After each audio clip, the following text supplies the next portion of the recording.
e a felve estão entre as doenças infecciosas mais comuns entre os gatos. A falha ou ausência de diagnóstico podem levar à exposição e transmissão a gatos saudáveis. O teste rápido de FIV e felve foi desenvolvido para detectar simultaneamente o vírus da leucemia felina e anticorpos contra o vírus da imunodeficiência felina. Todos os gatos devem ser testados. É que os animais podem necessitar de novos testes em diferentes momentos de suas vidas. O teste rápido pode ser mantido a temperatura ambiente ou refrigerada, o que facilita o armazenamento e o transporte do material.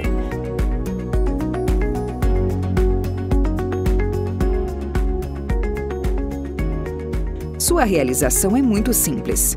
Para cada uma das doenças, você vai precisar de 10 microlitros de amostra e 2 gotas de diluente.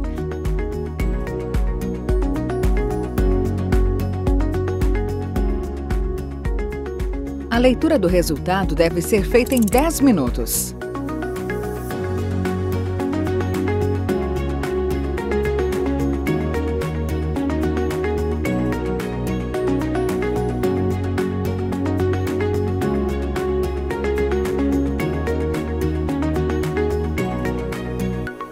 O produto possui alta sensibilidade e especificidade, com estudos nacionais e internacionais que comprovam sua confiabilidade. A Aleri é uma empresa norte-americana referência em diagnósticos rápidos, humanos e veterinários em todo o mundo.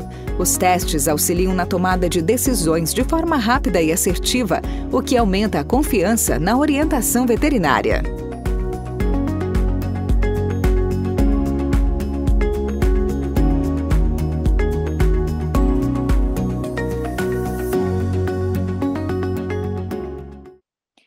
Olá a todos, eu queria agradecer o convite da Aleri, da VetSmart para estar aqui com vocês. É um grande prazer mais uma vez participar dessas palestras que são super importantes, né, na área de felinos, mais uma vez.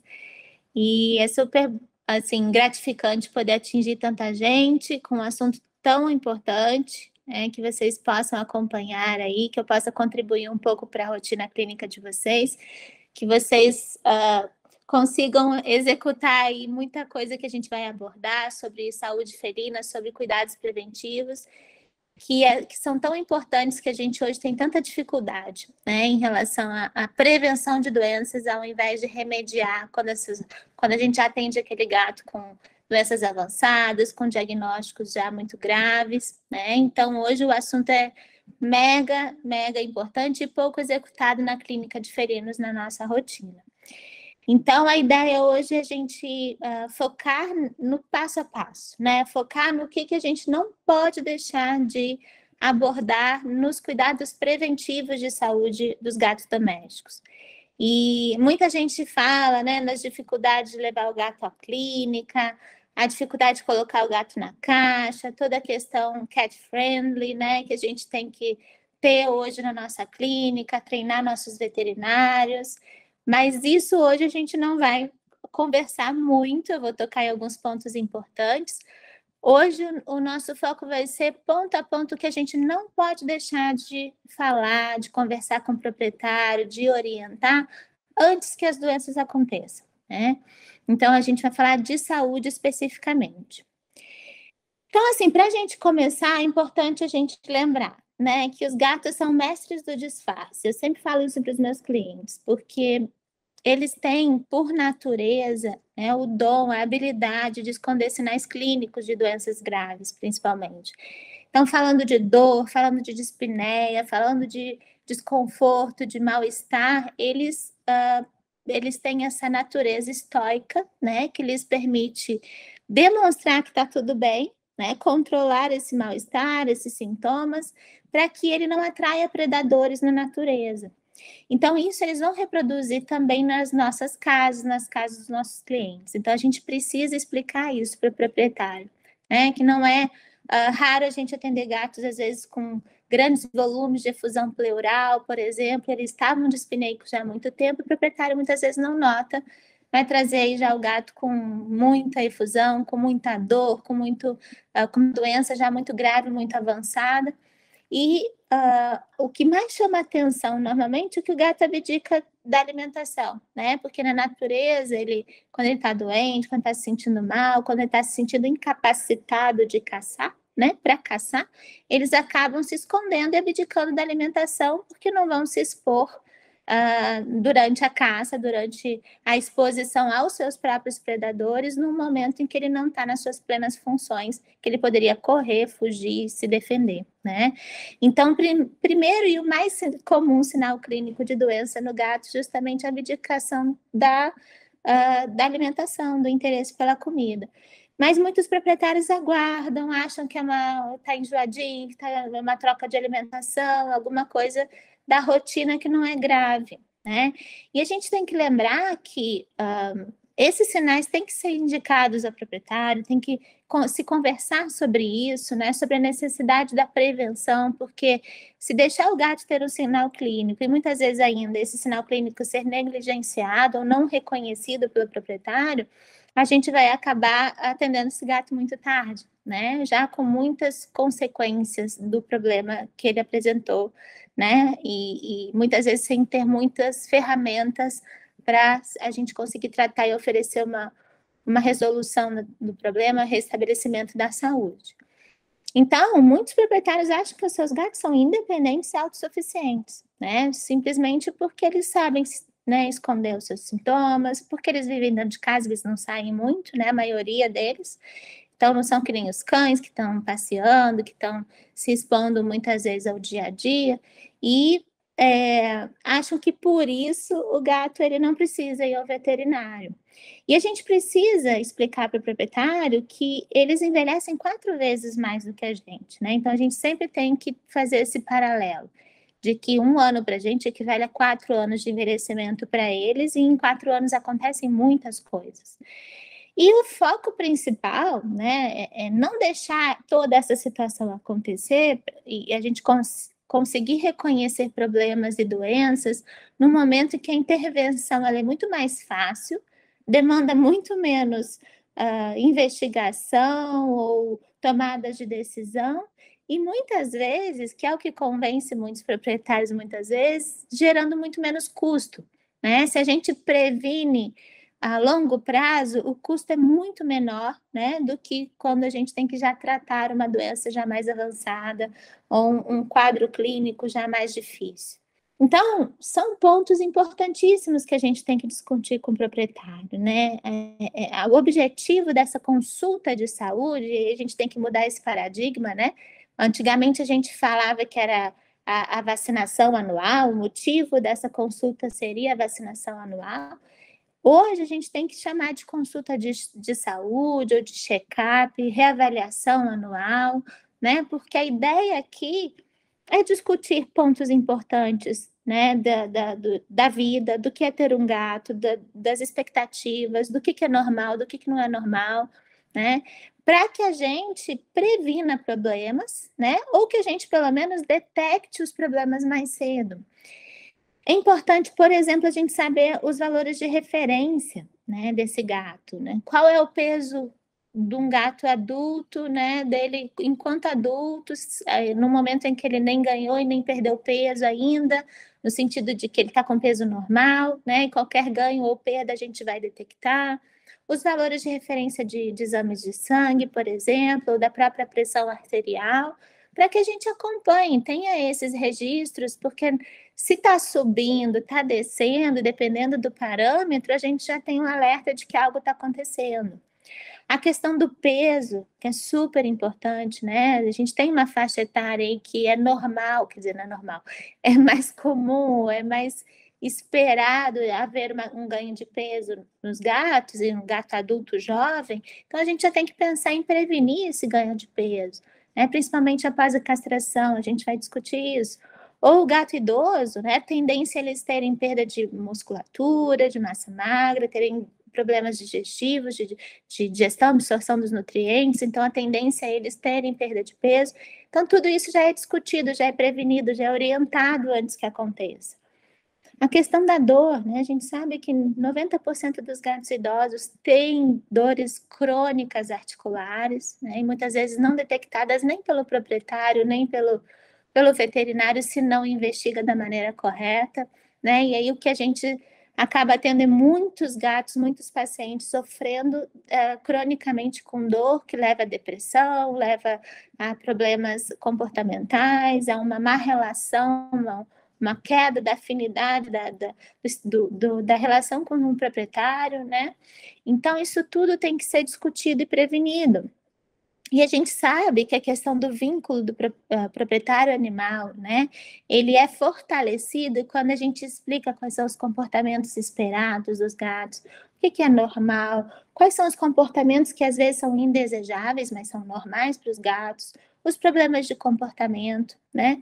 Às vezes o proprietário tolera algumas coisas que a gente tem como corrigir, ou ao contrário, né, ele é intolerante com comportamentos normais, mas que a gente tem como amenizar, explicar ou minimizar, né? E isso tudo vai contribuir para a redução do abandono e da eutanásia, né, desses gatos. E esse aumento do vínculo e fidelidade entre cliente e veterinário vai fazer com que esses clientes eles acabem aderindo melhor à prevenção das doenças, às nossas recomendações. E, claro, tudo isso reflete numa redução de custos a longo prazo, isso já está comprovado, né? Já foram feitos estudos sobre isso, mostrando que se a gente trabalha bem a prevenção, o custo a longo prazo de todo o cuidado de saúde do gato, ele é menor do que se a gente deixa para tratar apenas quando eles já estão muito doentes. Então, uma das coisas que é super importante é ensinar o proprietário a reconhecer sinais de doença em gatos, né? Então, o comportamento da eliminação de fezes e urina, o que é normal, o que não é, como é que tem que ser, né? Explicar que qualquer alteração tem que ser trazida ao veterinário. Mudanças de interação com as pessoas, os gatos têm muito hábito de rotina, eles interagem da mesma forma todos os dias, né? Eles gostam de ter as suas manias, isso, quando existe alguma mudança, alguma alteração, tem que ser reconhecido e relatado. Mudanças na atividade física, que às vezes não existe muito, mas no sentido de que esse gato está mais quieto, está mais parado, ou está mais ativo, tem doenças que causam isso, né? O aumento de atividade, como hipertiroidismo. Mudanças nos hábitos de sono, então, a gente conhece, né? Eu tenho gato, quem tem gato sabe assim, exatamente qual é a hora do soninho, qual é a hora que eles estão mais quietos, mais intocados, que a gente não acha eles pela casa, e ao contrário, né? Quando eles estão mais ativos. Então, qualquer mudança tem que ser trazida como um problema. Mudança no consumo de água e comida. E aí a gente não pode perguntar se está normal, a gente tem que perguntar se houve alguma mudança, se está como sempre foi, né? Se teve alguma alteração para mais ou para menos. Mudança ou ganho de peso inexplicável, né? Por mais que seja explicável, também tem que ser relatado. Às vezes o gato perde peso apesar de estar comendo ou não, né? Então a gente tem que ter acesso a informações. Mudança na aparência, autolambedura, né? Que pode ser excessiva ou reduzida. Um dos sinais mais sutis de doença no gato, ou de dor, ou de mal-estar, ou até de obesidade, é a redução do grooming, né? Dessa autolambedura. Sinais de estresse, como ele passar a se esconder mais, mastigar coisas diferentes, sacudir a cauda, né? Colocar as orelhas para trás mais frequentemente, isso mostra que o gato está assustado, está reativo. Mudanças na vocalização, então o gato que passa a miar mais, normalmente é essa alteração que a gente tem, mas existem doenças que causam também a rouquidão no gato, o gato parar de ronronar, ou ronronar de uma forma diferente, né? Então, tudo isso é importante a gente explicar. A questão do mau hálito, tem pessoas que se acostumam com o mau hálito dos seus animais e acham que é normal, né? E a gente precisa explicar quais são os riscos e as consequências das doenças periodontais, né? E na anamnese, é importante que essas perguntas sejam bastante abertas, perguntas que não tenham sim ou não como resposta. Então, além das perguntas que são básicas de toda a anamnese, é importante a gente perguntar se existe alguma mudança no comportamento, no temperamento do gato. Gatos que se tornaram mais agressivos podem estar com dor, né? Ou com alterações metabólicas importantes, né? Se houve alguma alteração no padrão de eliminação de fezes e urina, houve alguma alteração no padrão de digestão de alimento e água. Então, não é perguntar, ele está comendo? Aham, está comendo. O que ele come? Ração. Né? Normalmente, essa conversa que as pessoas vão tendo e vão anotando como se fosse uma coisa esperada, normal. Mas não, às vezes a pessoa não para pensar, né? Se houve às vezes acha que beber bastante água é bom, né? Muitos clientes meus acham isso. Não, problema renal ele não tem, porque ele está bebendo muita água e urinando bastante, né? O rim está funcionando muito bem. Então, a gente tem que fazer perguntas de forma que eles percebam ou pelo menos descrevam o padrão normal e se tem alguma alteração, né? Mas não simplesmente julgar o que é normal e julgar que nada está diferente, né? Isso cabe a nós e não aos proprietários. Se ele já teve episódios de vômito ou diarreia, a gente sabe que vômito não é normal em gato, apesar de muita gente considerar como normal a eliminação de pelo, o vômito esporádico não é, né? Pode ser e é na grande maioria das vezes um sinal de problema, de doença, principalmente intestinal em gatos. Diarreia, né? Eu já tive clientes que achavam que fezes pastosas num gato era normal, porque ele sempre defecou, né? Nunca teve fezes firmes na vida. Então, a gente tem que explicar, eu vou mostrar para vocês como explicar isso para o proprietário. Se ele tem mantido o hábito de subir nas coisas, né? Se ele sobe onde ele sempre subiu, se ele dorme onde ele sempre dormiu, se ele vai na janela da mesma forma, porque um dos principais sinais de dor é parar de subir e descer das coisas de forma normal, né? Se nota alguma diferença na mobilidade, na atividade, um gatinho que parou de brincar, parou de perseguir, né, brinquedos, porque por mais que eles envelheçam, o gato nunca deixa de brincar, né, nunca deixa de caçar, porque esse é um ato instintivo do gato, né, então a gente tem que perguntar isso.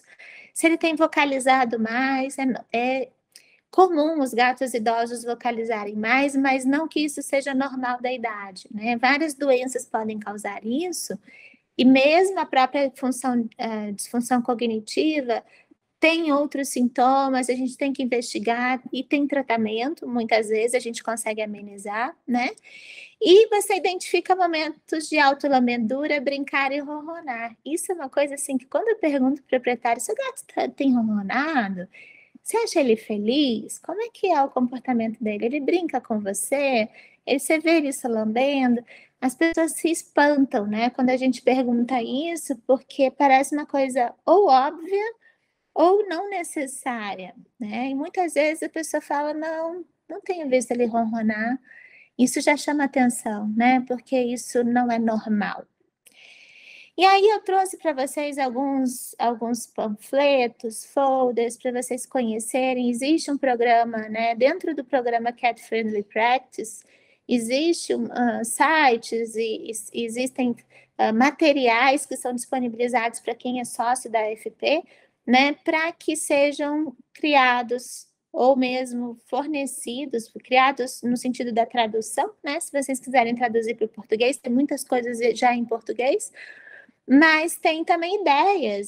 Muitas dessas ideias eu trouxe para os meus alunos, a gente criou folders informativos, né, para os clientes, porque às vezes no dia a dia a gente não consegue abordar todos esses assuntos na nossa rotina, e esses folders, esses informativos ajudam a gente no dia a dia, né? Então, a justificativa do porquê que tem que levar o gato ao veterinário de forma preventiva, né? Lá nos Estados Unidos existe o National Cat Day, né? Que é um dia dedicado à consulta veterinária do gato, como check-up, como prevenção de doenças, né? E nesse site Cat Friendly Homes, né, que vocês estão vendo o logo embaixo ali no folder verde, ali à esquerda, está sem o meu pointer. Acho que ele veio. O pointer não está aparecendo. O Cat Friendly Homes é um site dedicado aos clientes, aos donos de gato, para que eles tenham acesso a informações gerais. Isso pode ser criado pela sua clínica, pelo seu hospital, para que você possa recomendar aos seus clientes um lugar confiável, né? Que a pessoa possa ter as informações de uma forma segura, bem orientada, muitas vezes para tirar dúvidas de comportamentos normais, do que é normal, do que é esperado, do que tem que se preocupar. Por exemplo, os sinais de doença, os motivos que a gente tem que levar, né? Sinais que a gente tem que prestar atenção para levar os gatos ao veterinário. Então, tem muita informação hoje, muita inspiração, né? Para quem quer criar isso da própria clínica, com a sua logo, as suas ideias, o que você julga mais importante. E o que não pode faltar, né? A ideia dessa aula é justamente isso, a gente não deixar de falar alguns assuntos, porque é muito fácil eu chegar e falar, olha, é importante falar sobre isso, isso, isso e isso. Tá, mas o que falar? O que abordar? O que é importante? O que a gente não pode esquecer? Então, em relação ao comportamento, quanto mais eu tento conversar sobre isso com os proprietários, mais eu me espanto sobre o desconhecimento do que é ter um gato, né? E de como é o ambiente ideal para se ter um gato. Então, muitas vezes a gente está tratando de doenças crônicas, sinais clínicos que não vão embora, que a gente fica frustrado, porque o nosso tratamento não está sendo eficiente, porque a gente está com dificuldade de introduzir alguma medicação, algum entendimento do proprietário. E quando a gente vai tirar um tempo para entender como é a vida desse gato, como é a rotina, como é o enriquecimento, como esse gato vive, a gente começa a entender muita coisa. Então, hoje eu tenho essa certeza, se a gente não aborda aspectos comportamentais na consulta clínica, a gente não resolve muito dos problemas de saúde. E, bom, melhor ainda se a gente puder prevenir, né? Desde quando o gatinho é filhote, a pessoa está adotando aquele paciente, né, que vai ser nosso paciente, a gente tem que explicar como é o comportamento normal, o que não pode faltar, né, nesse ambiente, o que é essencial, porque a pessoa normalmente passa numa loja, num pet shop, e compra potinho de comida de água, uma caminha, que a maioria das vezes o gato não usa, uma caixa de areia pequena, né? Então, assim, a gente acaba vendo que as orientações não são ideais, nem no pet shop, muitas vezes, mesmo a pessoa acha que o gato precisa muito menos do que realmente ele precisa. Então, a gente vai discutir rapidamente sobre isso, discutir sobre os riscos de ter mais um gato, porque as pessoas acham, né, quem tem gato gosta de ter mais de um, né? Isso é inegável. E hoje mesmo até meu filho estava comentando, mamãe, cada gato tem uma particularidade que eu sou apaixonado. E é verdade, assim, né? Você vai vendo o comportamento, você vai vendo o jeitinho, vendo as manias de cada um, e aí a gente sempre quer ter muitos. Mas será que eles querem conviver com muitos? Né? E isso é super importante as pessoas entenderem os riscos e as consequências disso, né? Como deve ser a interação entre eles e enriquecimento ambiental, né? Então, para a gente falar rapidamente sobre o comportamento, o convívio e o número de gatos depende exatamente da quantidade de recurso. E o que é recurso? O recurso não é só comida e água, né? Recurso é ter ambientes próprios para descanso, esconderijos, locais para arranhar, né? Porque é um comportamento normal eles arranharem. Eles precisam de espaço, eles precisam ter a tranquilidade de que não vai faltar nada, né? Do que eles, do dia a dia, do que eles precisam todos os dias. Então, a gente tem que respeitar a questão do cheiro, eles são muito sensíveis aos odores ambientais. Então, são vários os fatores que são considerados recursos para um gato, né? E eles estão acostumados na natureza a predarem presas pequenas, eles não precisam de ajuda, então eles são caçadores individuais, diferente do cão e diferente dos leões, né? Os leões são os únicos felinos que caçam juntos, porque eles caçam animais maiores muitas vezes, né? Então, o gato, na natureza, ele caça pequenos ratos e pássaros, que são refeições individuais, e eles só convivem socialmente quando tem uma abundância de recursos. Sendo que, normalmente, as fêmeas estão com os filhotes ao centro do território e os machos ficam na periferia caçando individualmente, sozinhos. E eles marcam o território não só com urina, mas também com arranhadura, com feromônios, para se comunicarem e evitar o contato. Eles não querem contato com outros animais, né? E normalmente, não tem abundância de recursos. Esses gatos muitas vezes estão vivendo sozinhos, isolados da natureza.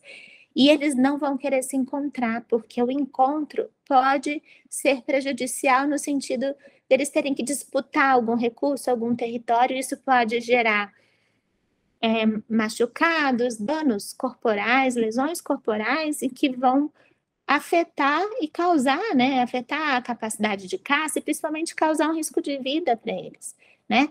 Então, os gatos na natureza, tendência maior é eles viverem sozinhos. Eles só vão ser animais sociáveis, conviver com outros animais, se tudo der certo, né? Se for um território ideal, se os recursos estiverem em abundância, assim, com espaço, né? Com cada um respeitando o seu espaço e tendo essa comunicação à distância.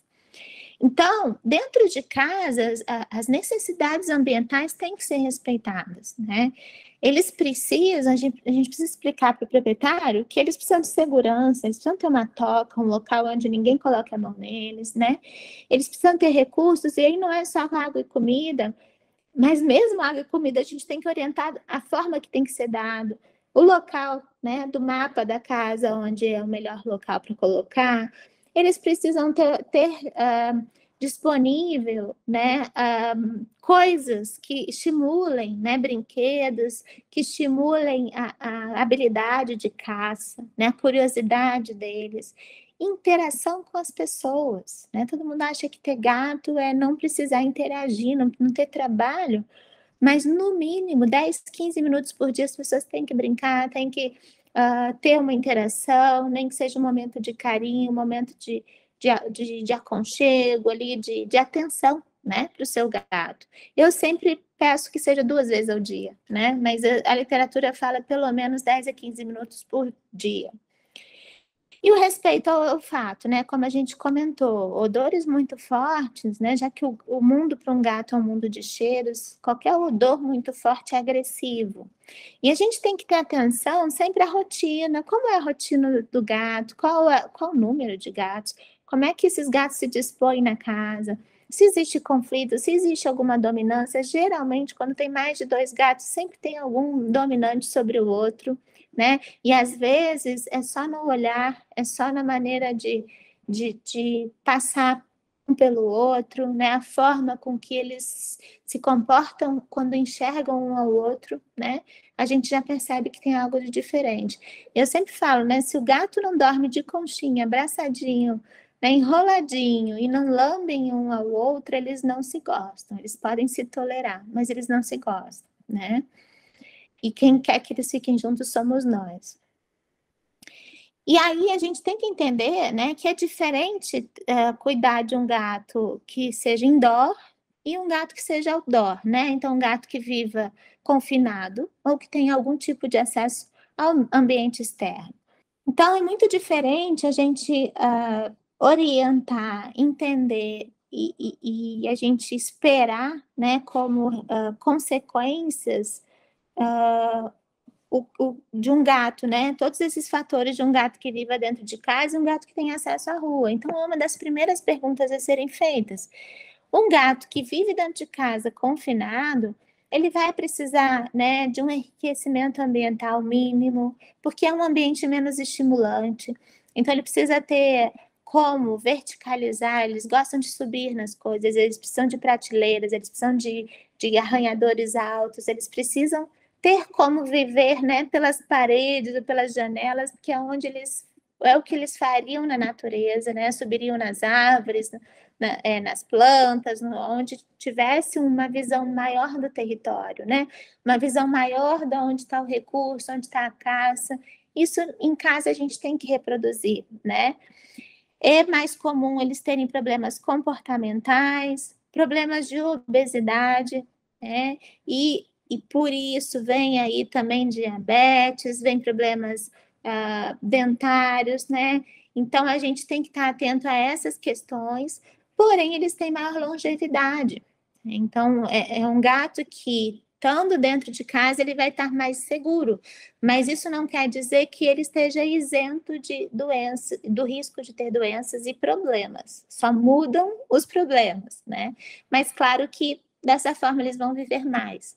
A gente só tem que procurar que esse tipo de ambiente ofereça também algum estímulo, né? Mental, comportamental, que eles não ganhem tanto peso, né? E que a gente oriente como evitar problemas comportamentais. Já o gato outdoor, o gato que tem acesso à rua, ele tem mais uma proximidade com o ambiente natural, ele é mais estimulante esse ambiente. Dificilmente esse gato vai ganhar peso, né? Os meus gatinhos, quando começaram a ter acesso aqui, tá, eles até perderam peso, né? Estão super bem de score corporal, porque eles estão sempre com atividade, né? Sempre com atividade física, sempre sendo estimulados por pequenos insetos, por pássaros, né? Por outro lado, se tiverem contato com outros animais, e principalmente pela questão do acesso a essas presas, eles têm mais riscos de doenças parasitárias, infecciosas, né? Que a gente tem que estar atento, que a gente tem que estar prevenindo. E eles estão mais suscetíveis a traumas, envenenamento. Por esses motivos, né? Eles têm menor longevidade. Mas muita gente julga que é uma vida menos comprida, né? Uma vida mais curta, porém mais estimulante, mais interessante, né? O importante é a gente saber como orientar, como prevenir problemas em cada situação. E nesses dois ambientes é imprescindível que eles tenham aonde arranhar, como caçar, e mesmo que seja dentro de casa, tem que ser brinquedos, né? A gente tem que estimular isso de alguma forma, perseguir e capturar presas, né? E aí a gente tem que ter formas de tornar isso também possível dentro de casa. Então, tem algumas sugestões, né, desses gatinhos que vivem dentro de casa, de terem ambientes telados, protegidos também, com acesso um pouco ao ambiente externo, cuidando, né, que gatos externos não possam entrar muito em contato com eles, porque senão essa prevenção, por exemplo, de doenças infecciosas, ela é perdida, né? Ou gatinho que goste, aceite bem o passeio na rua com coleira, que seja acostumado desde pequeno. E a questão do arranhar, né, gente, é esperado, é natural para um gato arranhar. Ele faz isso por vários motivos. Ele se espreguiça, ele afia as unhas, ele movimenta, né, expondo as unhas, ele movimenta as falanges, e a gente vê que isso já não é tão bem feito no gato idoso, porque ele começa a ter artrose nos dedos, né? Ele deixa marcas comunicativas para outros gatos.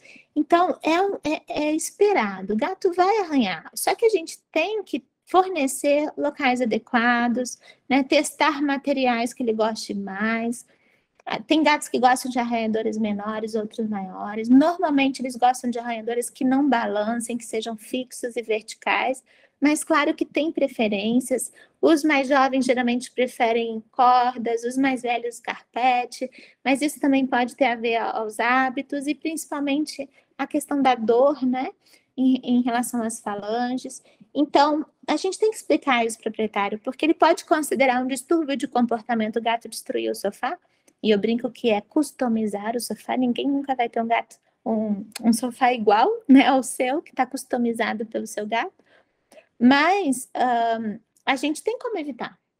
Eu não tenho nenhum sofá arranhado na minha casa porque eu tenho um monte de arranhadores e em locais ideais, né? Então tem que ser no local de passagem, local onde eles mais ficam. Não pode esconder o arranhador e ele tem que ser adequado, né? Então tudo isso a gente tem que orientar. E jamais, né? Hoje, ainda bem, já está assim, sendo proibido na maior parte dos países no mundo a oniectomia, que é a retirada da última falange, porque é um procedimento cirúrgico muito doloroso. Aqui no Brasil é proibido, né? Pelo conselho, e é muito doloroso. Eu tive a oportunidade de acompanhar alguns gatos em pós-operatório nos Estados Unidos, em estágio, e eu vi o quanto é doloroso, o quanto é sofrido para eles. E tem alternativas, né? Assim como a gente tem como solicitar, né, o estofamento com tecidos resistentes, e existem tecidos resistentes às garras dos gatos, no sofá, nas cadeiras, a gente tem como fornecer esses materiais que eles possam arranhar. Ou mesmo usar capinhas de unha de silicone, tem de várias cores, né, no mercado, que a gente também evita esse tipo de coisa. A gente deve ensinar o proprietário cuidados básicos. Ele tem que saber manipular o seu gato, ele tem que saber abrir a boca, ele tem que saber dar um comprimido, ele tem que treinar o gato a virar de barriguinha para cima, examinar as mamas, né, principalmente nas gatinhas fêmeas, porque a prevenção do tumor de mama em gata é a palpação. Se deixar para a gente fazer isso uma vez por ano, é muito tarde, né? Então, a gente precisa ensinar isso ao proprietário. Contar movimentos respiratórios é uma coisa super simples de ensinar, porque isso pode ajudar numa emergência, né? Numa determinação de necessidade de urgência de atendimento, né? A gente pode ensinar e deve, né, a cortar as unhas, a escovar os dentes, orientar em relação à saúde oral, que a gente vai discutir, como administrar medicações comprimidas em líquidos, né? Mimetizar uma administração de soro subcutâneo e condicionar esses gatos. Toda vez que fizer algum procedimento desse, fornecer um petisco, né, um agrado, uma coisa que o gato goste, para ir condicionando eles. O dia que precisar, e a gente sabe que vai precisar um dia, né? Salvo raras exceções, esse gato já está treinado, ele já está pronto para ser tratado pelo próprio proprietário em casa. Muito importante a gente ensinar como transformar a caixa de transporte, não só como eu brinco que é um portal para o mundo dos horrores, né, para o gato, coitado, porque ele só usa essa caixa para ir ao veterinário.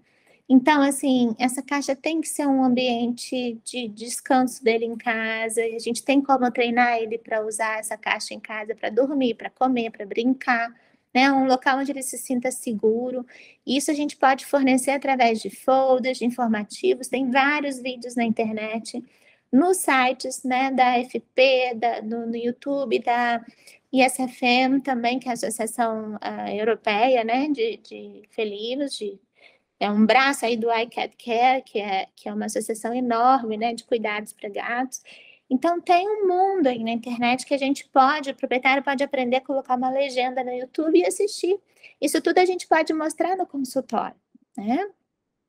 E, bom, fazer os folders, ensinar qual é a caixa ideal, ela não pode ser parafusada, ela tem que abrir a tampa, ela tem que ter uma alça, a gente deve segurar com as duas mãos para não balançar o gato, né? Eles geralmente não gostam de que seja muito aberta, então costumar usar uma toalhinha por cima, ela tem que ser uma caixa grande, proporcional ao tamanho do gato. Então, tem várias coisas que a gente tem que orientar em relação a esse transporte. E ela não pode ser usada só para ir ao veterinário, isso é o mais importante. Então, lá no hospital, né, da URGS, a gente desenvolveu alguns folders que os alunos criavam para pelo menos algumas informações básicas, né, de como reconhecer sinais, né, de um gato feliz, um gato doente, um gato assustado, como é a comunicação, que os gatos podem aprender alguns comportamentos desejáveis, que a gente pode treiná-los para isso, mudanças de comportamento que podem ser sinais de problemas de saúde. Então, tudo isso, às vezes, poucas informações já são muito importantes. E aqui também, né, tem outras situações em relação a medicações que a gente pode dar antes da visita ao veterinário. Então, cada vez mais a gente atende gatos traumatizados com a consulta veterinária, então a gente tem que explicar que tem medicação para isso, que a gente pode reduzir o estresse, reduzir esse mal-estar do transporte, da ida ao veterinário, né?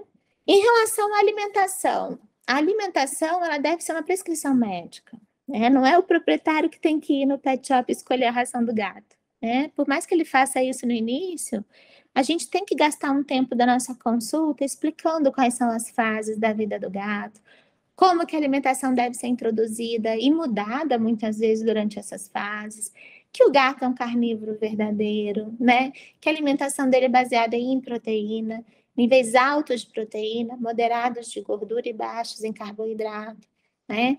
Adequar essa dieta à idade, ao estilo de vida do paciente, a castração é muito importante, porque eles reduzem em 30% a 35% a necessidade energética de manutenção ao serem castrados. Então, eles já deveriam comer 30% a 35% a menos de dieta a partir desse momento. Então, a gente já tem que começar a se preocupar. E eu digo assim, eu tive 2 levas de 3 gatos, né? Eu já estou na minha segunda rodada de 3 gatos. E 3, porque é o limite que meu marido impôs na minha casa, né? Senão ele vai pegar um bulldog inglês, que ele fica me ameaçando. Mas o que eu digo, assim, por essas experiências, né? Eu tive uma leva de 3 gatos que envelheceu comigo, já eles faleceram idosos, né? E agora eu tô com uma leva de gatinhos jovens. E o que eu digo a vocês, assim, que na segunda leva eu acertei muito mais, principalmente nessa questão alimentar. Né? Na primeira leva eu tive uma gatinha obesa, eu tive muita dificuldade de controlar o peso dela. Os meus 3 novos eu já impedi que eles engordassem. Eu já trabalhei isso de forma preventiva, né? Eles já estão comendo dieta com controle de calorias, light, né? Às vezes até eu já dou uma dieta com mais fibra ou com mais proteína, vou alternando isso. E agora que eles têm acesso à rua, ainda é uma preocupação menor ainda. A rua não, é o quintal, né? Justamente porque eu sei que eles estão com mais atividade física. Então, tudo isso a gente tem que prescrever, orientar como tem que ser essa alimentação, a quantidade, calcular essa quantidade para eles, né? Por mais que ela fique disponível o dia inteiro, não quer dizer que a quantidade seja à vontade. Então, a gente tem que ver o máximo diário, orientar como isso tem que ser disponibilizado, né? Explicar a importância da dieta úmida. Existe muita lenda, muita falsa informação sobre dieta úmida. As pessoas acham que faz mal, que tem muita gordura. Já ouvi de tudo, assim, tem muito sal, muita gordura. E isso tudo é lenda, né? Então, a gente sabe que é a dieta ideal para o gato. A gente tem que explicar que tem que dar o máximo possível, né? Que a pessoa consegue dar. E os petiscos, eles devem ser utilizados como recompensa, como condicionamento. E o efeito da castração, e o quanto isso vai influenciar, né, no ganho de peso e nessa preocupação. Então, aqui tem uma tabelinha que a gente pode usar já para calcular a necessidade de quilocaloria por dia e já ir no pacote da ração que você está prescrevendo, já saber a quantidade que ele vai comer. E eu sempre falo para os proprietários, vai no supermercado, leva um copinho com a raçãozinha e fala, posso usar sua balança rapidinho ali da fruteira, né? E já marcar no copo qual é a quantidade máxima. Ou, às vezes, eu prefiro que seja a metade, que a pessoa sabe que tem que botar 2 vezes daquele dia. Então, no meio do dia, ela bota mais uma, porque aí renova, né, a ração do dia ali naquela vasilha. Avaliar esse score de condição corporal, né, já evitando, prevenindo a obesidade, prevenindo o ganho de peso. Também ensinar o proprietário, né, porque muitas vezes eu pergunto para o proprietário o quanto ele acha que o gato está em termos de peso, assim, se ele é um gato magro, normal, acima do peso ou obeso. E a maioria dos proprietários sempre acha que ele está normal. Assim, os sobrepeso e obesos nunca são sobrepeso e obeso. E aí, quando eu mostro a tabelinha, e eu preferencialmente gosto essa que é mais enxuta, de 1 a 5, porque as tomadas de decisão são as mesmas. Eu acho mais fácil, tanto dos alunos quanto dos proprietários, reconhecerem cada fase, né? Mas existe, né, como eu passei aqui, escalas de 1 a 9, mas que representam, na verdade, pequenas variações da de 1 a 5, né? Então, quando eu mostro, né, a escala de score corporal, a pessoa se assusta muitas vezes, porque acha que o normal é o gato ser mais gordinho. E isso é realmente uma má informação, né? Assim, as pessoas não entendem, e eu falo, o gato precisa saber caçar e sobreviver na natureza. Com sobrepeso, ele jamais existiria na natureza, certo? E o score muscular já é muito mais importante para a gente detectar perda de massa magra, né? Aqui a gente quer o total, a gente quer o máximo de músculo que o gato pode ter. Porque, como ele é carnívoro verdadeiro, o gato ele não usa proteína só com fins estruturais, com finalidades estruturais, de constituição. A proteína para o gato ela também é uma fonte energética. Então, o gato, na necessidade, ele vai queimar a proteína para produzir energia, porque na natureza é o que ele tem. Né? Ele não vai estocar grandes quantidades de gordura, ele vai estocar músculo, né? Porque ele precisa ser muito musculoso para correr, conseguir caçar. Então, é isso que ele vai ter para queimar.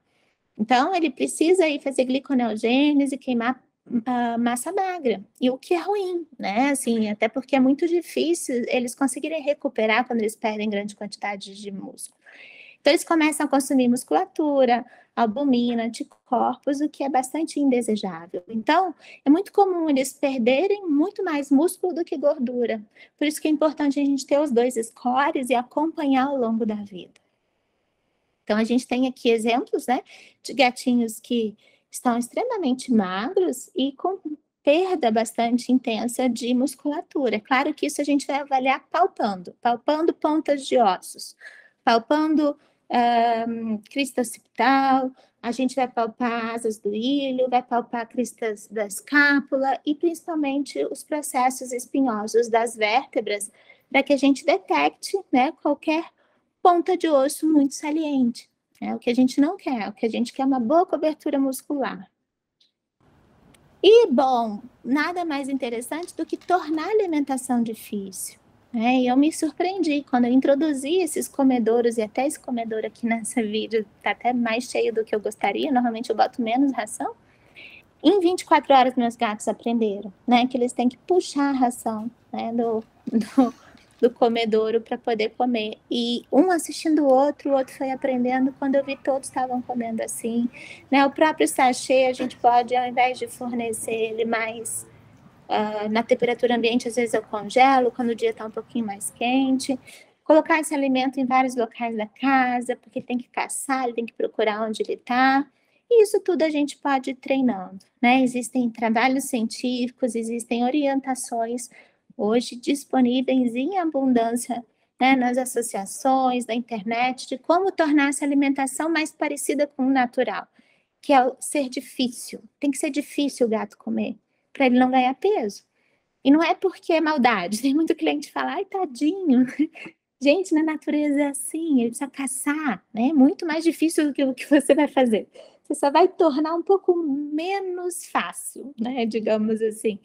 Porque o normal, ele fazia isso, 80, 100 incursões de caça por dia para caçar 15 ratinhos, 10, 15 ratinhos.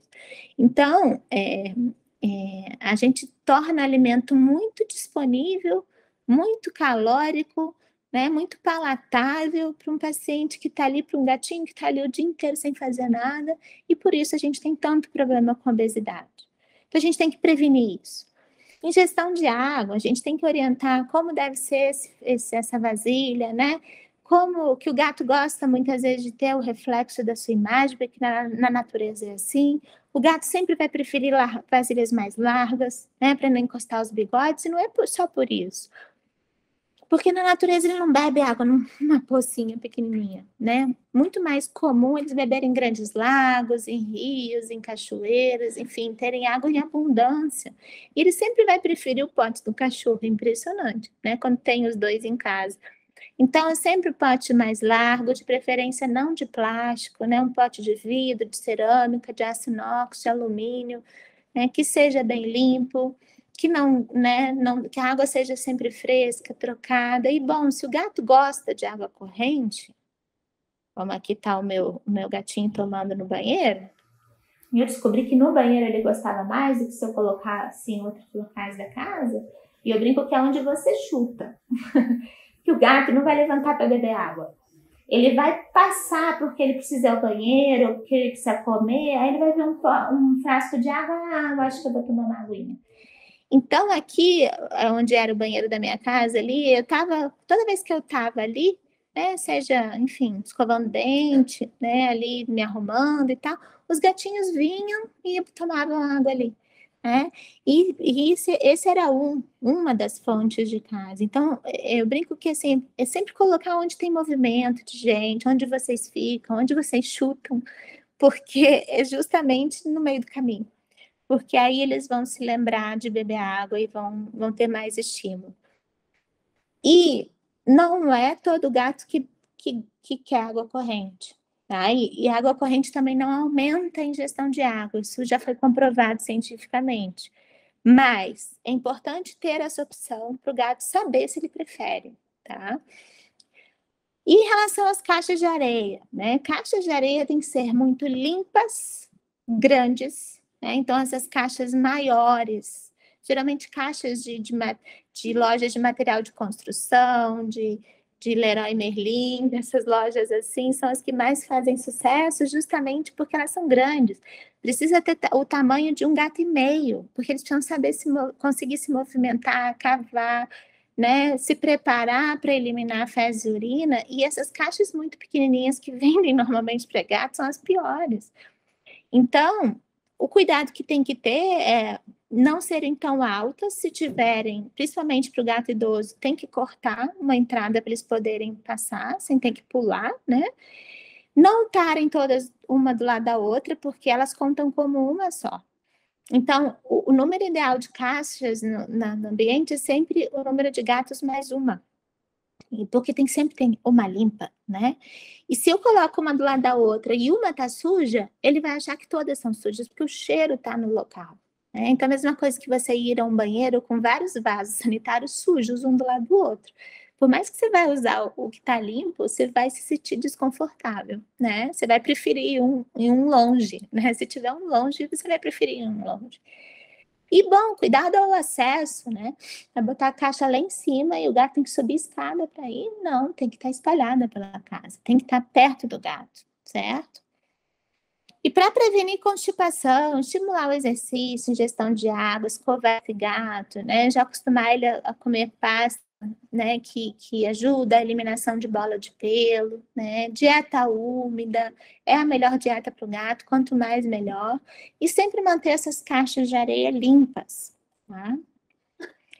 Esse score fecal eu acho super interessante porque ele compara, né, as fezes visualmente assim, acessíveis e as fezes que os proprietários veem em casa, na caixa de areia, né? Então, o mais importante é avaliar esse aspecto do quanto a areia gruda, né? Do quanto deixa resíduo ou não, e a consistência. Então, super importante habituar os proprietários a usarem escala de score fecal, porque isso vai nos informar muita coisa e vai nos ajudar a traçar uma meta do que é ideal, né? Do que não está normal e o que a gente precisa corrigir. Em relação à saúde oral, então, a gente tem que lembrar que a doença periodontal é silenciosa, não é normal e não é desejável que um gato tenha problemas periodontais. O gato esconde a dor, aos poucos ele pode ir perdendo peso, né, simplesmente porque ele está com dor. E assim, a gente vai ao dentista porque está com um buraquinho, uma cárie, uma inflamação, uma gengivite, porque incomoda. Imagina os nossos pacientes que às vezes estão com a boca lotada de problemas, né? Tendo dor, vivendo com aquela dor crônica, não conseguindo comer de uma maneira tranquila, né? Sem sofrimento. E lembrar, gente, que existe hoje uma associação comprovadamente com uma predisposição, em relação a uma predisposição à doença renal crônica em gatos que têm periodontite. Então, deve ter com várias outras, né? E não é normal ter uma coleção de bactérias patogênicas, né? Na boca o tempo inteiro, porque os gatos estão engolindo, né? Essas bactérias o tempo inteiro. E lembrar que idade não é fator de risco. Não é porque o gato é idoso que ele mereça ter uma boca cheia de problemas, gerando dor crônica, só porque ele vai ter ao longo da vida uma expectativa menor de vida, né? Ele não merece isso, principalmente nessa fase da vida, que ele já tem um monte de problema. Então, existe aí esse trabalho científico que mostra uma associação, né, entre a doença periodontal e o desenvolvimento de doença renal azotêmica, né, doença renal crônica, uma associação importante. Então, a gente precisa, inclusive, falar isso para o proprietário, né? E vamos falar um pouquinho de FIV e FeLV. Super importante, a gente sabe que eu fico impressionada às vezes nos artigos que falam, né, de todas as vezes que a gente tem que testar o gato nesse momento, nesse, naquele outro, na hora que vai adotar, que vai doar, que vai vacinar, e na verdade, gente, não tem que ter motivo. Só por ser um gato, a gente tem que testar, né? Ele é um gato, ele precisa ser testado. A gente tem que conhecer o status de FIV e FeLV de todos os nossos pacientes. A gente tem que recomendar que aquele proprietário saiba de todos os gatos, e de todos os da vizinhança, e os de todo mundo. Por quê? Se eu não sei quem tem, eu não tenho como proteger quem não tem. É uma regra básica. E eu vejo, às vezes, muitos alunos reticentes em testar, né? Para que eu quero saber? Porque eu vou sofrer, porque não vai ter o que fazer. E eu tento sempre explicar que sim, a gente tem muita coisa para fazer. Muita, inúmeras coisas para fazer para melhorar a qualidade de vida, o tempo de vida, proteger outros gatos das doenças, né? Então, a gente tem que recomendar o teste para todas as idades, né? Existe teste rápido que vocês usam, né, na clínica, no hospital. Ele não é à toa que ele é rápido, acessível e dá um resultado ali em 10 minutos, porque é um teste importante. Então, é óbvio, né, que ele precisa estar presente na nossa rotina. Então, o teste rápido de triagem, que detecta antígeno de felve e anticorpo de FIV, ele deve ser utilizado para confirmar, ele deve ser utilizado em todos os gatos, todos. Ele é um teste de triagem, ele é um teste para ter no seu lado ali todos os dias na rotina clínica. E tem algumas situações que a gente vai ter que confirmar esse resultado, principalmente em se tratando de gatos assintomáticos positivos, porque eu sempre falo assim, quando não faz muito sentido o resultado, você tem que investigar um pouquinho mais. Então, existem situações, né, em que os assintomáticos positivos têm que ser confirmados. Por exemplo, locais de baixa prevalência, em que os falsos positivos sobem em termos de importância, né? Em situações, por exemplo, no FeLV, em que a gente não sabe ainda em que fase da doença ele está. Ele pode se tornar um gatinho regressor, né? Que é muito melhor do que ser um progressor. E ao contrário, quando não faz sentido, ao contrário. Bom, esse gato está doente, mas testou negativo. Você fala, não faz sentido. Então, talvez, né, a gente esteja aí com um resultado que não é bem o que a gente esperava porque houve algum problema. Ou porque os anticorpos estão ocupados, no caso do FIV, né? Ou porque é uma doença associada a uma infecção contida do FeLV em algum órgão, algum local. Então, a gente precisa investigar. E sempre que a gente for utilizar PCR como teste de confirmação, teste de uma investigação mais aprofundada desses resultados, a gente tem que usar uma PCR validada, né? Em que exista aí um cuidado do laboratório em confirmar, né? Em utilizar amostras sabidamente positivas e negativas para determinar a sua própria especificidade e sensibilidade, né? Ou testes de referência nos laboratórios que são já de referência, já tem todo esse método de controle de validação dos seus testes disponíveis. E também para estadiar a infecção por FeLV. E aí, sim, o FeLV é o que confere maior dificuldade em determinar, porque existem vários tipos de infecção. Então, para a gente explicar um pouquinho melhor, né, assim, essa rotina, a rotina de vocês, quando vocês estão trabalhando com prevenção, vai ser mais essa daqui, né? Mais essa questão de vocês estarem testando gatos assintomáticos com teste rápido. Quando a gente fala de FeLV, está detectando o antígeno, né, e não anticorpo. Então, se o gato assintomático deu positivo, a gente deve continuar nossa investigação, porque não faz sentido, né? E a indicação é retestar com teste de PCR, uma PCR validada, de um laboratório de referência, né? Dando positivo, a gente confirma que ele está infectado pelo FeLV. Porém, eu só vou ter certeza em que momento ele está da infecção se eu repetir esse teste em 12 semanas, porque com 12 semanas o curso da infecção é determinado. Eu já vou ter certeza, né, que ele é um progressor ou um regressor. Ou eu já trato logo de fazer uma PCR quantitativa, porque pela carga viral eu tenho essa informação, certo? Então, o teste rápido, ele tem esse papel de triagem, porque se ele é negativo e é um gato que não teve contato com nenhum outro gato há 6 semanas, eu já sei que esse gato não tem viremia, né? Ele é um gato provavelmente negativo que não tem infecção. Eu tenho que acompanhar, né? E mesmo o gato que dê positivo, que depois retesta PCR e mantém, né, o resultado, e o resultado dá negativo, eu tenho que acompanhar. Por quê?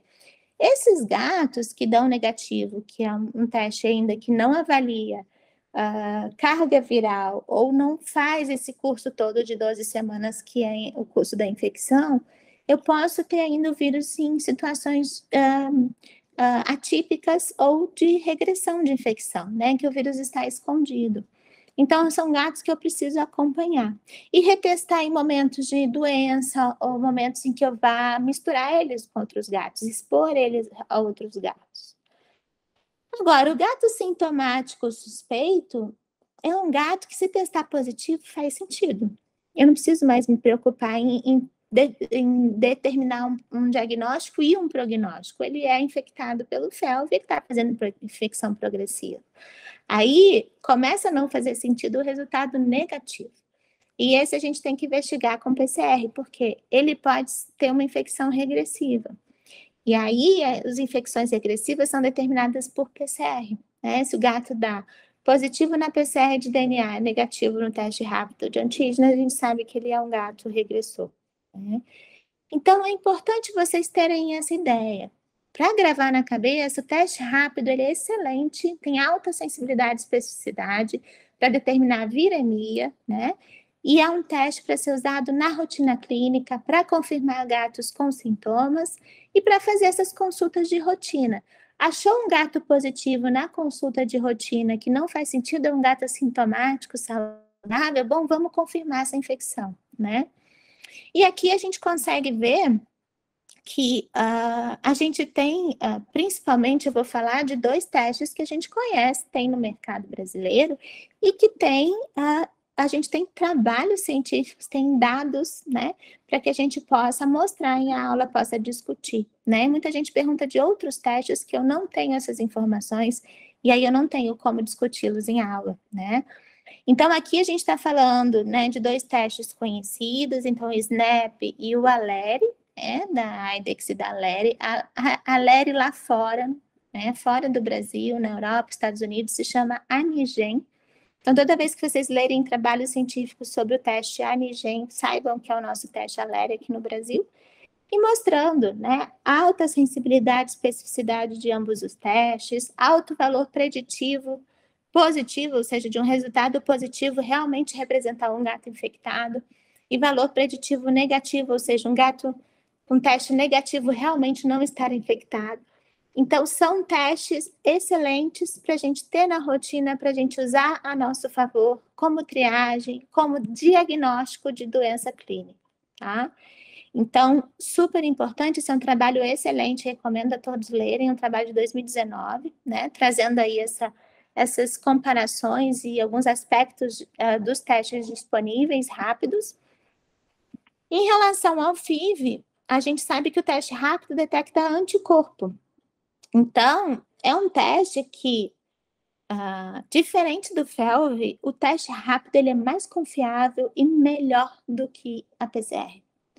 Por quê? A gente está falando de um vírus com alta taxa de mutação, em que as PCRs são difíceis, precisa ter uma PCR que amplifique genes conservados, uma PCR validada para ser uma PCR confiável, que tem aí, né, sabidamente as cepas circulantes conhecidas e os primers que amplificam essas cepas, não que a FeLV também não tenha que ter, né, a PCR de FeLV também, mas para a FIV é muito mais difícil isso. Então, o teste rápido, toda vez que para a FIV não fizer sentido, a gente tem que repetir com outro teste rápido. Então, se é um teste de anticorpo, eu usei um teste rápido que deu positivo e é um gatinho assintomático, importante eu retestar usando um outro teste, né? Às vezes está usando ELISA, vamos usar um imunocromatográfico, ou vice-versa. Estão usando imunocromatográfico, vamos usar a metodologia ELISA. Bom, confirmou positivo, ele é infectado. Agora, se ele der negativo, né, depois que você repetiu o teste rápido, então, resultados discordantes de teste rápido, aí sim tem indicação de fazer PCR. Mas mesmo assim, essa PCR tem que ser validada, tem que amplificar genes conservados, tudo isso tem que ser conversado com o laboratório, tá? Para determinar realmente se ele é infectado ou não. Lembrando que todo teste negativo tem que ser feito em 8 semanas de isolamento.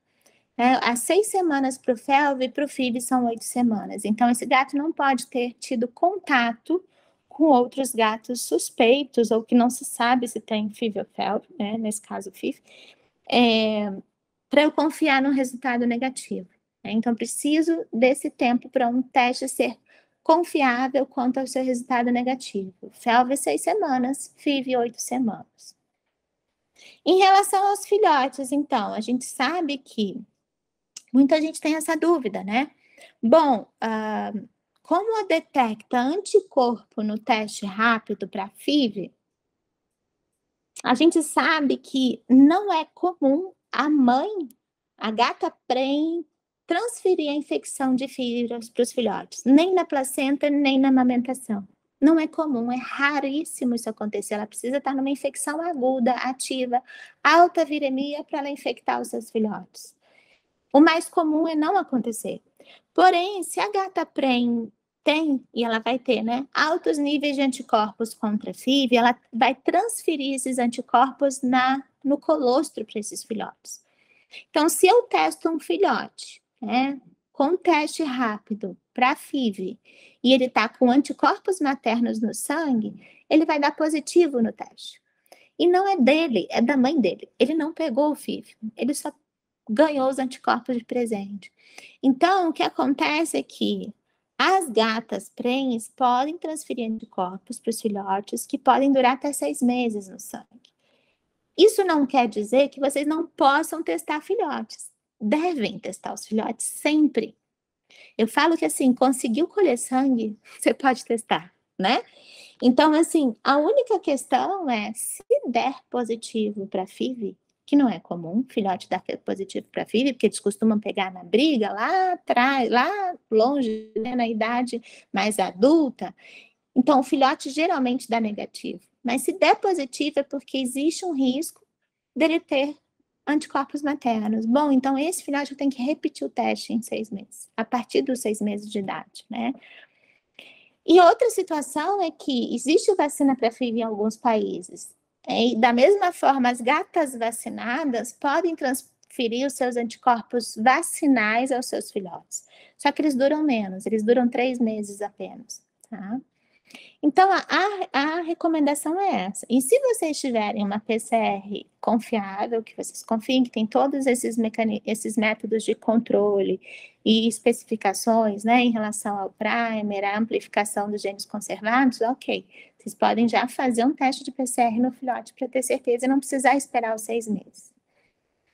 Outra coisa importante é que os testes rápidos, eles detectam anticorpo de FIV mais anticorpos diferentes. Então, o teste da LERI detecta a glicoproteína transmembrana GT40.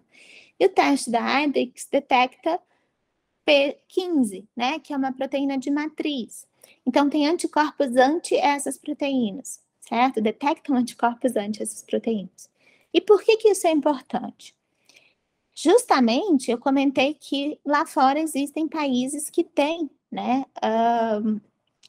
vacina contra a FIV. E a gente sabe hoje, né, que principalmente países como Japão, Nova Zelândia, Austrália, tem que se preocupar muito com isso, porque como o teste detecta anticorpo, os animais vacinados vão testar positivo. E aí o que acontece é justamente isso, que esses gatinhos que dão positivo no teste, se não tem certeza, né, que foram vacinados, não tem alguma certificação, alguma tatuagem, alguma coisa, eles às vezes não sabem, né, se ele é positivo mesmo ou se ele é positivo porque ele foi vacinado.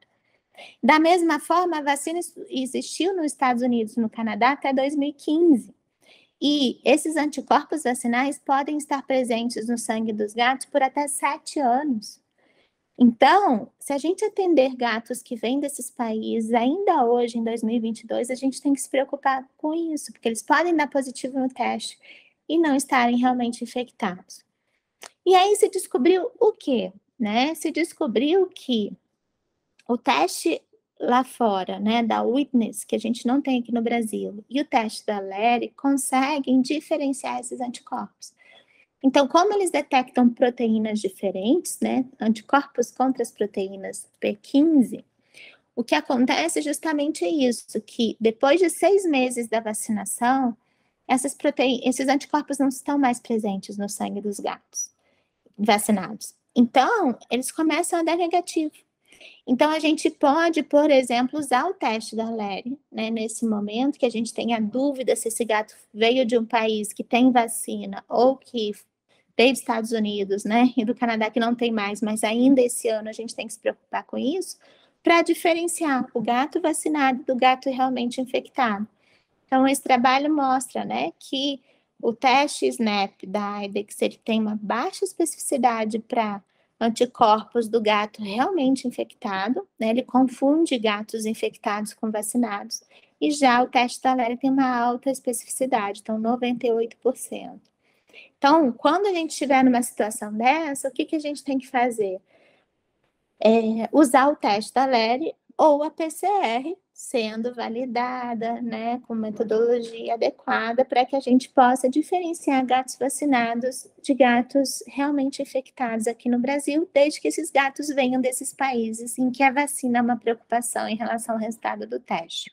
Em relação à vacinação, né, super importante a gente não usar a vacinação como um motivo do check-up. Então, o check-up, é avaliação de saúde. A gente tem que lembrar que a vacinação, ela pode ter que fazer parte desse momento ou não. A gente tem que avaliar vários fatores, avaliar a idade, o estado de saúde, a presença de anticorpos maternos, o ambiente, a exposição ao risco de doenças infecciosas, a prevalência de doenças nessa região, né?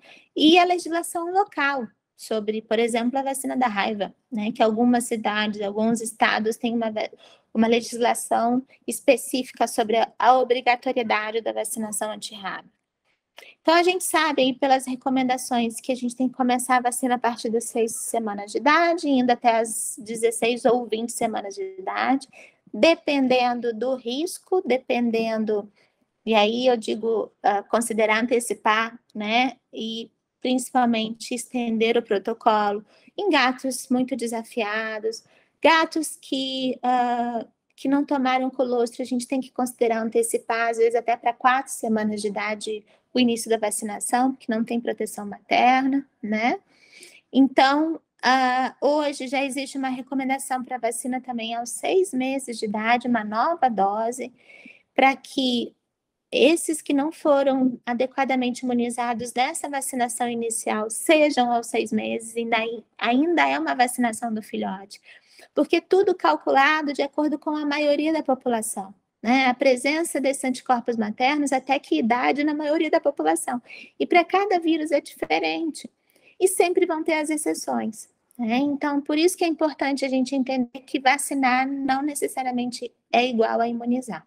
Então, a gente tem que tentar adequar os nossos protocolos, né, aos pacientes de forma individual, ao risco que ele tem, no filhote em relação a ele ter ingerido colostro ou não, né, e principalmente ao desafio, né, e se esse gato já tiver mais de 16 semanas, eu não preciso aplicar todas essas doses, eu posso fazer só 2 doses, com 3 a 4 semanas de intervalo, e antirrábica iniciando às 12 semanas de idade com revacinação anual. Aqui no Brasil tem locais que exigem, principalmente quando esse animal for transportado.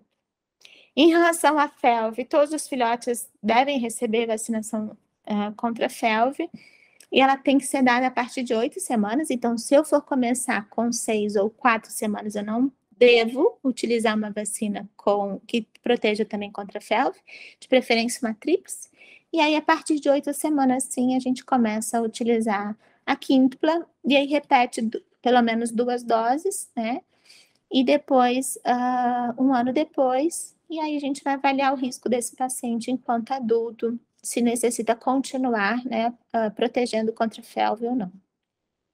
E aí, o adulto, a gente tem que avaliar que gatos de alto risco precisam de vacinas que tenham FeLV, né, porque eles também são suscetíveis à infecção por FeLV, sendo adulto altamente exposto, com alta pressão de vírus no ambiente que ele vive, a gente precisa continuar protegendo, e a única opção que a gente tem no mercado é a quíntupla, né, a gente não tem uma tríplice mais felve separada, por exemplo, para atender essa necessidade. Então, a gente acaba incluindo a clamídia aí também nessa proteção. E baixo risco, gatos de apartamento, a gente vai fazer aí a tríplice, que pode ser estendido o protocolo a cada 3 anos, dependendo do risco desse gato. Porém, a proteção contra doenças respiratórias ela é muito fraca. Então, a gente tem que lembrar disso. Se esse gato for ter que ser internado ou hospedado, ele vai estar em alto risco de ter infecção respiratória. E 7 a 10 dias, se eu souber, né, que ele vai ser submetido a evento estressante, pensando em reativação de herpes vírus aí. Antirrábica, revacinação anual, a gente não tem nenhuma vacina no Brasil com DOI, ou seja, duração de imunidade registrada para mais de 1 ano, então a gente tem que manter revacinação anual. E felve, sim, a gente tem 2 opções no mercado, uma com DOI de 1 ano, a outra com DOI de 2 anos, então vacina das OETs tem que ser revacinação anual, vacina da MSD a cada 2 anos, porque os registros de duração de imunidade são diferentes. E para a gente ir terminando, né, a profilaxia de endo e ectoparasitas, ela faz parte não só da prevenção de doenças para os animais, mas também para as pessoas, né?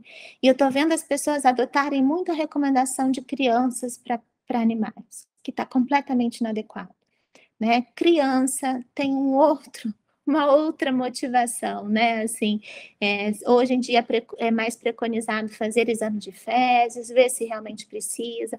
Já se conhece a prevalência de parasitas na maioria das cidades brasileiras. Você sabe as necessidades das crianças. A maioria já foi bastante vermifugada e por isso hoje já se pode considerar fazer exame de fezes antes. Gato e cachorro é outra história, né? Além deles, a gente não tem nada disso, a gente não tem o conhecimento enfim, das prevalências no Brasil, são muito poucos os trabalhos e os que tem são alarmantes, né? Pelo contrário, a gente tem muito parasita. Além disso, eles são pessimamente vermifugados e o que eu acho mais grave, adotar essa recomendação é colocar as pessoas que convivem com gatos e cães em risco, porque muitos desses parasitas são, por exemplo, falando de endoparasitas, são zoonoses. E muitos dos ectoparasitas são vetores de doenças gravíssimas também para as pessoas. Então, a gente não pode nem começar a conversar sobre exame de fezes, só tratar quando tiver com ectoparasita. A gente tem que trabalhar e muito forte na prevenção. Então, a gente tem uma responsabilidade não só com o nosso paciente, mas com as pessoas que convivem com eles. A gente tem que adequar, sim, a idade e o estilo de vida em relação à frequência da prevenção, mas, por exemplo, Estados Unidos, né, e locais que têm alto índice de prevalência de, por exemplo, girofilariose, a recomendação é prevenção mensal. Então, você aproveita, né, num único produto, muitas vezes, e previne endo e ectoparasitas de forma mensal. Isso serviria para locais de alto risco, de alta infecção, né, altas taxas de infecção, infestação. Bom, também se esse paciente convive com crianças, idosos e pessoas imunocomprometidas, ela deve ser mensal também. Então, a gente sabe que a recomendação europeia, por exemplo, para filhotes, é iniciar a vermifugação, e aqui falando de endo, né? Os endoparasitas têm que ser tratados e prevenidos nos filhotes a partir de 3 semanas de idade, depois a cada 2 semanas até o desmame, e manter mensal até os 6 meses de idade. A partir daí, né, no primeiro ano de vida, você, além da vermifugação, tem que também fazer o exame de fezes 2 a 4 vezes por ano. Vermífugo não pega todos os parasitas, né? Ele não tem ação contra, por exemplo, protozoários. Então, a gente também tem que investigar. Então, não é só vermifugar. A vermifugação é preventiva, mas a gente também tem que investigar esse paciente, principalmente se ele estiver convivendo com pessoas imunodeprimidas, crianças e idosos, em relação aos protozoários. E os adultos, então, vermifugar de 1 a 4 vezes por ano, exame de fezes 1 a 4 vezes por ano, dependendo do estilo de vida. E aí, os gatos que vivem dentro de casa, né? A recomendação europeia é que faça exame coproparasitológico 1 a 2 vezes por ano e tratar de acordo. E aqui falando de Europa, né? As recomendações existem europeias e americanas. A gente não tem um colégio brasileiro de parasitologia que tenha feito as nossas recomendações aqui no Brasil. E a gente sabe que o exame de fezes, ele não é 100%. Depende da amostra, tem parasitas com liberações intermitentes. E a gente sabe que existe o período pré-patente, que é o período em que o animal está parasitado, mas o exame dá negativo, porque ainda não há eliminação de ovos ou larvas nas fezes, né? Mas sim, o gato indoor, ele precisa de 1 a 2 vezes por ano. Né? Eu sempre recomendo a prevenção 2 vezes por ano, a cada 6 meses. E o gato que tem acesso à rua, ele já passa a ter uma necessidade 4 vezes por ano. Né? Seja o exame na Europa, nos Estados Unidos, seja preventivamente. Daí aqui no Brasil, a minha recomendação é que seja tratado preventivamente 4 vezes por ano, então a cada 3 meses. Eu, por exemplo, que estou com meus gatos num quintal caçando bastante, eu tenho feito mensal, a vermifugação deles preventiva de forma mensal. Então, os benefícios da vermifugação regular incluem controle da verminose aguda, tratamento da doença, mas também a prevenção de uma infecção. A prevenção da manifestação clínica do gato que tem já uma infecção pré-patente que não está ainda com exame positivo. Prevenção em outros animais no mesmo ambiente, das pessoas daquele ambiente, né? E a redução da contaminação ambiental. Isso aí, gente, é absurdo aqui no Brasil.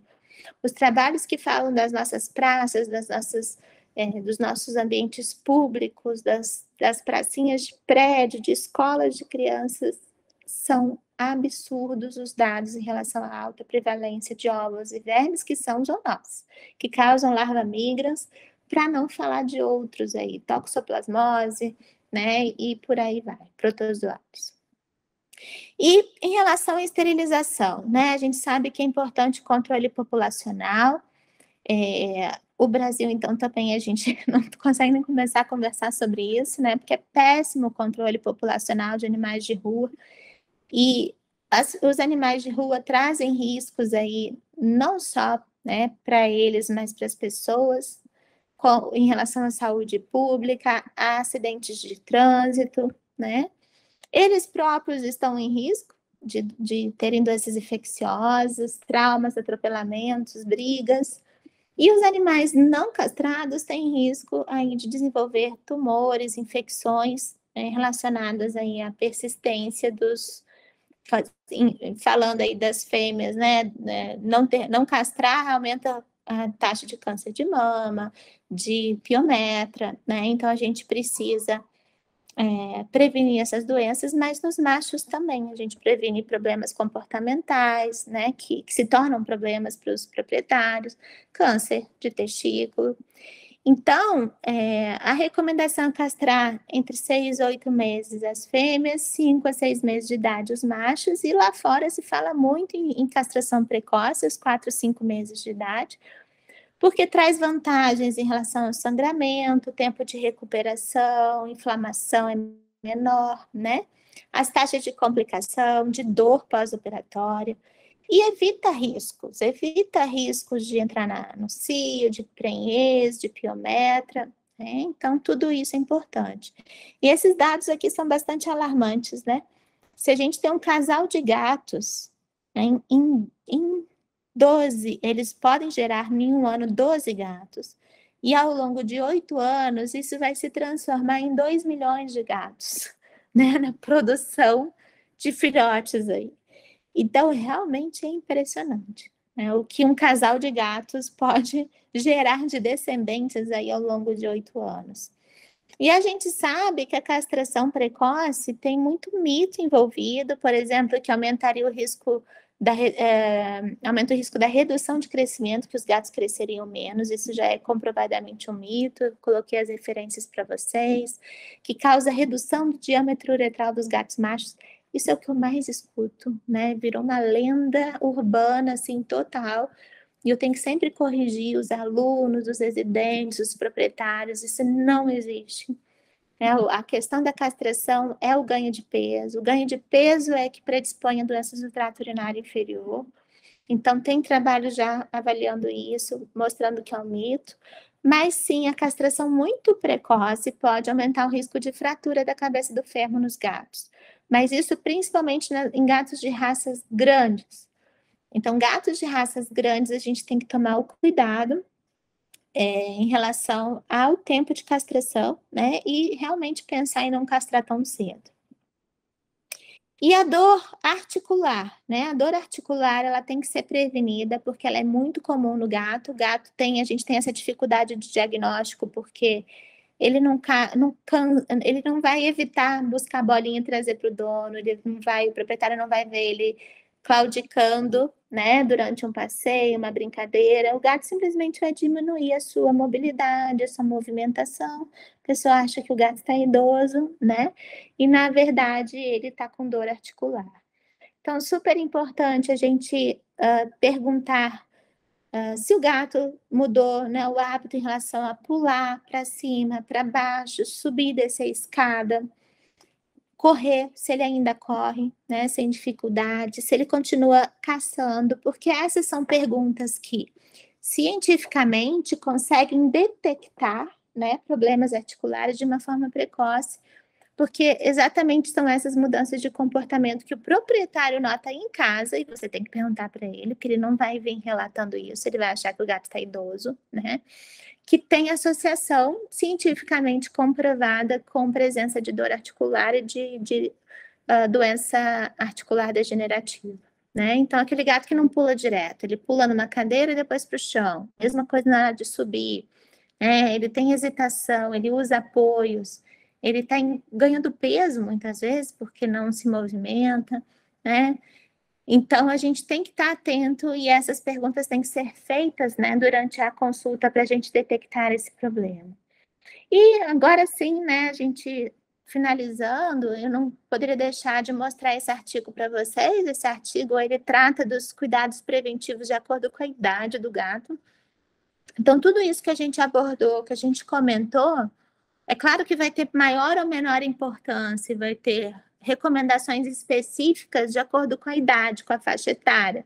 A gente vai ter que se preocupar um pouco mais, um pouco menos com esses assuntos ou de uma forma diferente, dependendo da faixa etária do gato.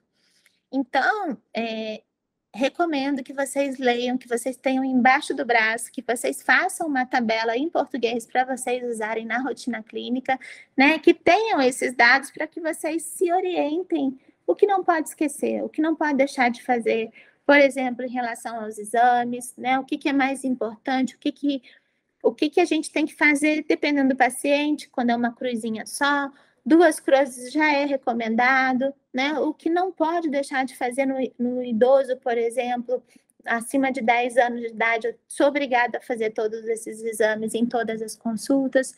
Então, isso vai ser mais direcionado de acordo com a faixa etária do paciente. E lembrar, pessoal, a consulta anual já é recomendada para todos os gatos até os 10 anos de idade. E a partir dos 10 anos de idade, a cada 6 meses.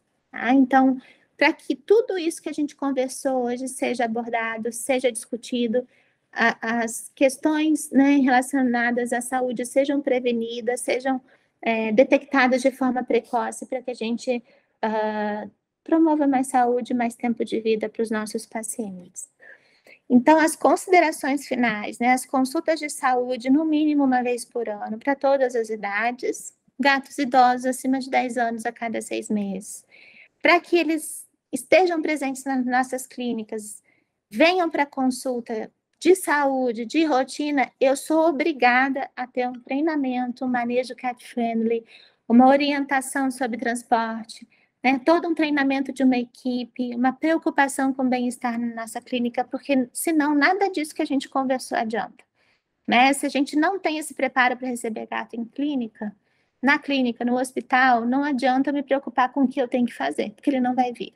Né? E vou falar para os proprietários, né? Os gatos escondem sinais de doença, eles mudam de um estado de saúde para um estado de doença de uma forma muito rápida. E cabe a nós orientar e saber como detectar essas doenças de uma forma precoce e trabalhar na prevenção, né, antes que a doença apareça. A gente deve ter valores de referência individuais para cada paciente em relação a parâmetros de físicos ou de laboratório, né, de dados de laboratório, e a gente precisa discutir gasto financeiro também. Né? A gente tem que explicar ao proprietário que a longo prazo ele vai gastar menos. Então, vale a pena, né, prevenir. Então, queria agradecer a vocês, né, a presença aí a presença virtual, né, durante toda essa conversa. Espero ter passado para vocês os pontos mais importantes que a gente não pode deixar de discutir. Às vezes a gente escolhe alguns, né, na primeira consulta, deixa outros para a segunda, mas a gente não pode deixar de abordar, né, ao longo, né, das primeiras consultas de saúde desse gato, todos esses aspectos para que as pessoas sejam bem orientadas, a gente consiga prevenir doenças, né?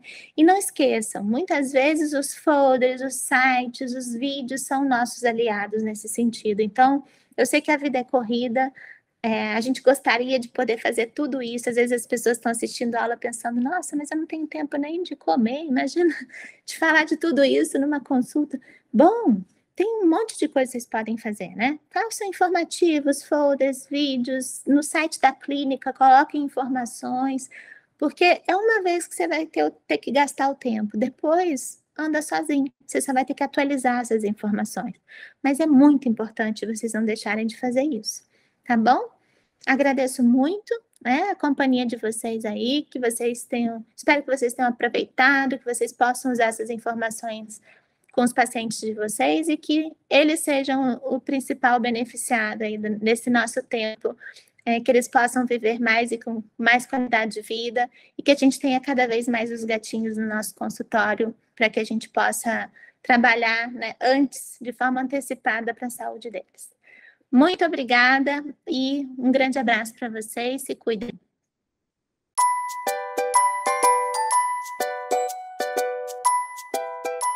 Existe uma série de desafios na rotina clínica veterinária.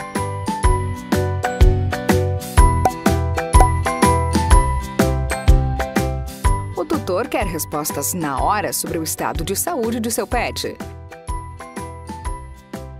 São necessárias idas e vindas à clínica e muita paciência até receber o diagnóstico correto para dar início ao tratamento. Um tratamento eficaz depende de um diagnóstico preciso e no momento correto. Os testes rápidos auxiliam na tomada de decisões de forma rápida e assertiva, permitindo um melhor atendimento ao animal.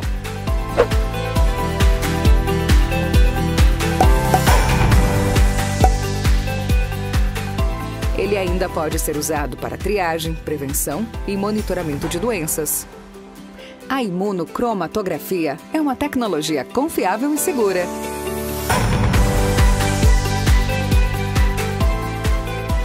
Em até 20 minutos, o teste revela resultados acurados para diversas doenças. Um procedimento simples, prático e seguro.